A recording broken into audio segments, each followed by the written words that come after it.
Hi guys, and welcome. Today I'm going down the M69, which is arguably the least busiest motorway in the country, and I'm going to do a speed test of the 2013 Honda CBR125. Now the reason why I'm doing this is because a certain somebody, another fellow moto vlogger, does not believe the speed that I've got this baby up to.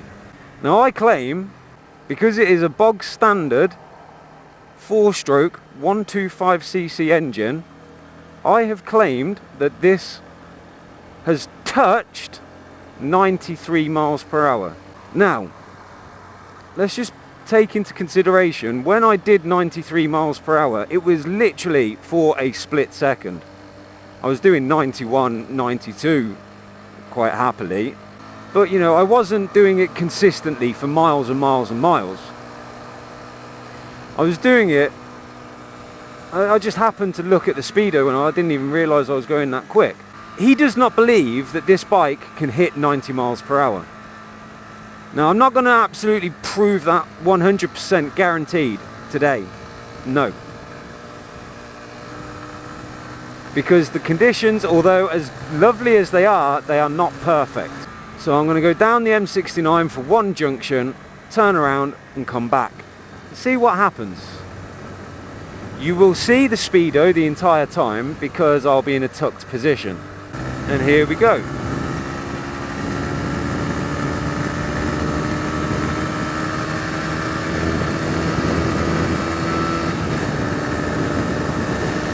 Right, I'm at 70 miles an hour near enough. There we go, 70.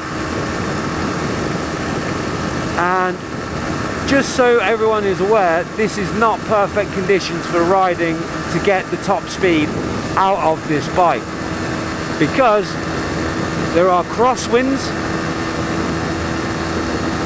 and I have, as it stands at the moment, I have a slightly, oh there we go, 6th gear. I've got a slightly, well it's a crosswind but slightly headwind as well, so that is going to be slowing me down. And look at that, I'm at 76 and I'm starting to climb a hill in 6th gear. Now when I get to the top of this hill and start coming down the other side, although I won't be able to go too quick because of, like I say, look, it starts to open up. Crosswinds start to play a big role now.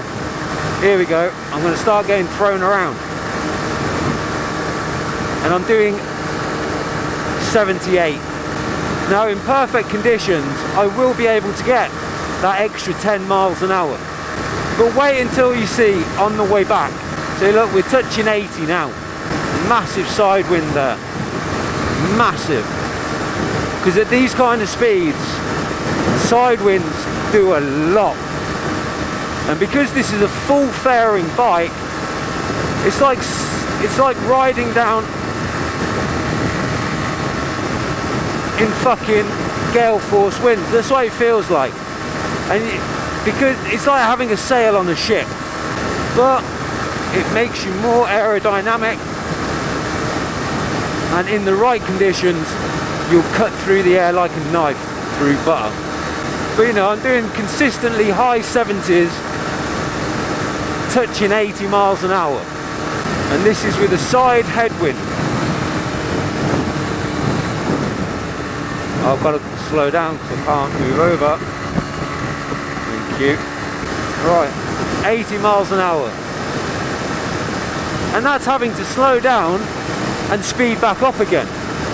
And what makes this even better is that I'm touching 80 every now and then.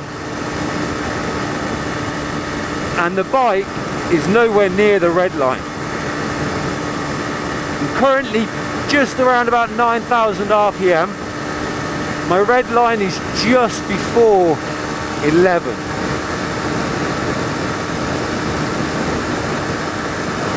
Right, 1 mile to the next junction. I'm going to slow down, stay behind this traffic, turn around and come back. Because you'll see the bike go quicker on the way back, purely because of the way the wind's going. But you know, I'm in 6th gear doing 65 behind this car, and I'm sitting practically bolt upright. Drop down to 8,000 RPM, So the bike is more than happy to stay at this speed. So going down a motorway, which is 70 miles an hour, this bike will happily sit at the speed limit, and you don't even need to be in a tucked up position. 76, 78, 80, and I'm not even in top gear yet. 81, 82, and I'm only in 5th gear. Let's go up to 6th and see what happens. 84. I'm getting a side wind from the right.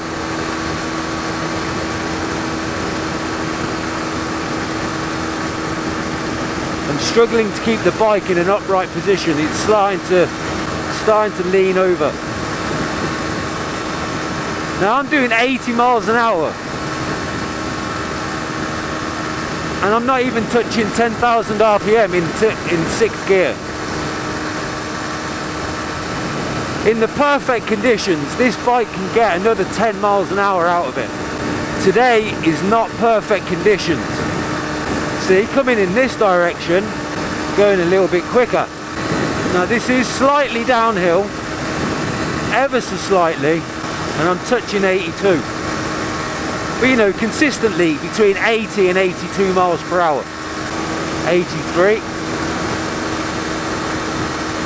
I'm getting a side wind again. 82, 83. Now let's see what happens when I go around this corner. Hopefully I won't hit any traffic. 83. Because earlier on I got up to 87 round here.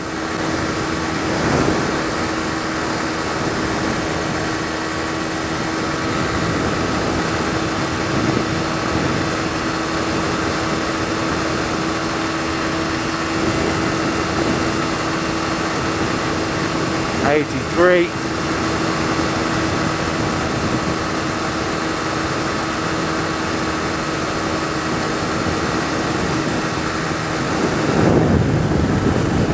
Going around that corner about an hour ago, I hit 87.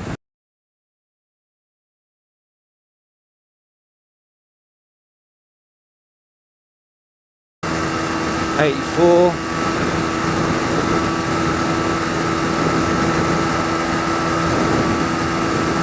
85.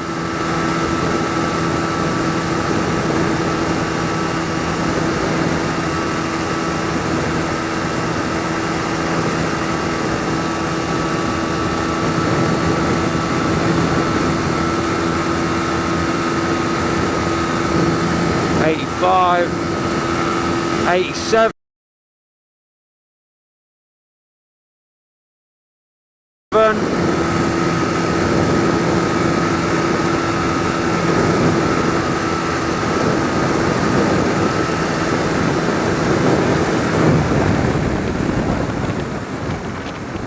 See, I touched 87 and the conditions are nowhere near perfect.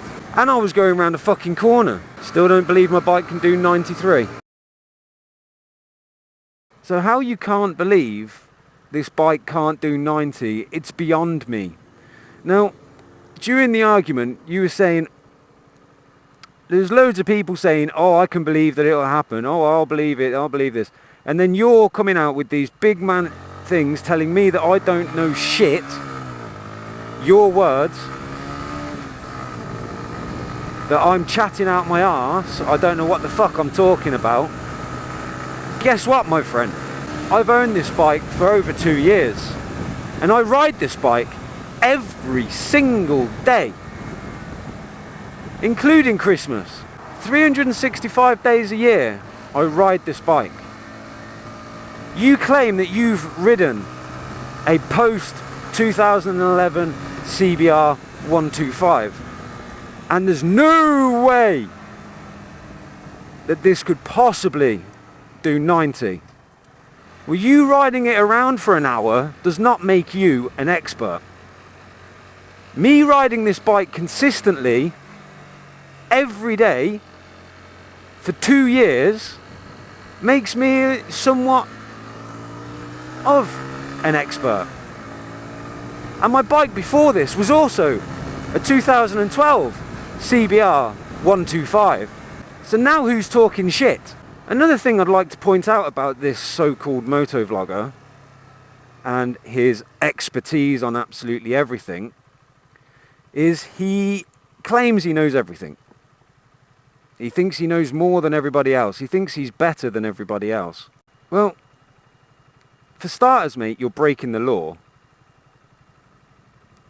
Because you claim that you have on your WR125 a big bore kit which brings it up to 183cc. Last time I checked, my friend, on an L plate you were not allowed a cc engine over the size of 125. So you're breaking the law. Furthermore, I've seen some of your videos and you ride like an absolute knob. You ride around, put yourself and others into very precarious situations where what ensues after that is a close call. And it is these that you post on YouTube just so you can get people to look and watch your videos. I don't do that. I get into close calls because they are close calls.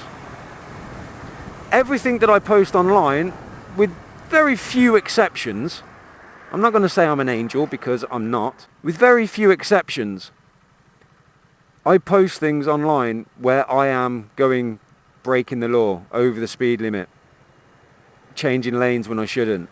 You seem to just do it for fun, like the rules don't apply, and then have the audacity to say that somebody else is in the wrong when you've been in the wrong the entire time.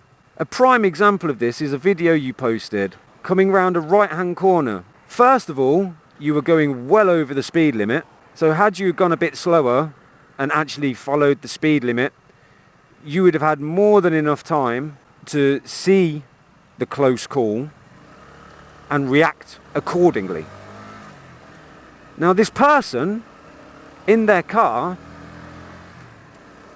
had already started their turn going from the right hand side of the road to go into the side road over here, so coming across your lane. She had already started making that turn before you were even visible. And you come flying around the corner doing, I don't know exactly what you were doing, but it was around about 40 miles an hour in a 30 mile an hour zone. And it was all close. Buildings very close to the sides of the road. You couldn't see around that corner. And you were being irresponsible, going well over the speed limit. And because that person had already started making that turn before you'd even spotted her, before she'd spotted you, before you'd even got to the fucking corner, you then proceed to have a go at her because as if it's her fault. And what makes that video even worse is that you then proceed to carry on down the road, you pulled over, turn around and chase that car down and had a go at her. One of these days, something like that's going to happen. You're going to turn around, you're going to chase somebody for doing something where they were not in the wrong, they were not at fault, where you were at fault. You're going to turn around, you're going to chase someone down, they're going to get out of their car and they are going to beat the shit out of you. What I've just done on the motorway, you know, reaching mid 80 miles an hour on a motorway. I know the speed limit is only 70, but the only reason I did this was to prove you wrong and to prove to other people how much of a dick you really are. I am ashamed to say that you share my hometown, because when it comes down to Brummies and people in the Black Country, I speak so highly of these people all the time. I tell people you're never going to find a better person than someone in Birmingham and the Black Country. But then there's people like you who are irresponsible, dangerous not only to yourself but to other people, and then have the massive audacity to have a go at other people when you were in the wrong. And you know what? I'm not even going to talk about the fact that you can't spell, your grammar is terrible. Every time I watched one of your videos, I cringed every time I saw words come up on the screen, because I was just, every time I'd look out for that spelling mistake. Now I'm going to give you the benefit of the doubt and assume that you're dyslexic, because if that's the case, then yes, you have a very valid reason as to why your spelling is so atrocious. But can I please interest you in this wonderful software called Microsoft Word? As far as I'm aware, I mean, you can quote me if I'm wrong. Please let me know if I am wrong. But as far as I'm aware, you've got it. It's available on all types of computers, be it Apple or Windows. If it's not available on Apple, then, you know, Apple will have something similar, some sort of word processor. Now, if I can just point you in the direction of this button right here, this is what we call a spell checker. And on Microsoft Windows, I know it checks grammar as well. You have a little red squiggly line if it's a spelling mistake, and a green squiggly line if it's a grammatical error. I would strongly suggest maybe looking into it and maybe using that function before you publish something on the internet. Because not everyone is going to be like me and will assume that you are dyslexic and unable to spell. There's going to be keyboard warriors out there that will just hound you for it. I should know. I do it to people all the time. But with you, I'll make the exception and just assume that you are dyslexic and do not know how to spell. Or you do know how to spell, but you just get your letters mixed up. Whichever. Either way, it's a valid excuse for the poor literacy skills that you have. I said I wasn't going to mention it, but I've just gone on a right diatribe and just slated you for it. Now, I'm not going to mention this moto vlogger by name, but those people on the Facebook groups that stood up for me will know exactly who I'm talking about. And I'm sure some of you more veteran viewers of moto vloggers will probably have a fairly good idea of who it is. But I've given you some clues already. He rides a WR125 with a big bore kit on it, illegally, because he's still on his L plate. I'm going to leave this on a rather sour note that's not going to taste good in your mouth. Next time you try and correct somebody who has a full motorcycle license, just think before you open your mouth again. And next time you decide to post a video online, use that thing called a spell checker, because you're passing yourself off as someone who is thick as shit, that claims to know everything but knows actually fuck all. So I will leave it there, guys, and I pray I never have to do another one of these videos again. I really don't want to do it. I hate doing them. But when you've got someone who's got a bigger mouth as him, that has, and the part that I really don't appreciate, and this is the part that really got to me the most, is the fact that you barefaced called me, you just straight up called me a liar. I don't lie. I don't just make these things up, you know. And hopefully today, by me riding around showing you the true speed of a Honda CBR125 2013 model, you might just shut that trap of yours. So please like, please subscribe, and please share this video with absolutely everybody. Not because I want this video to be famous, not because I want people and I'm hungry for views, but just to show that people like myself will not be downspoken to by anybody And when I'm right about something, I will go to the ends of the earth and back just to prove it. In fact, in future videos when I do speeds on the bike, whenever I'm going down a motorway from now on, I'm going to keep an eye on that speedo, and every single time that I hit a rather decent speed on this standard 4-stroke 125 CBR, I will make a tiny little video clip of it and post it to your YouTube page, and post it in all of the YouTube Facebook groups. And I will continue to prove you wrong until I upgrade to a bigger bike. God, this has wound me up far too much.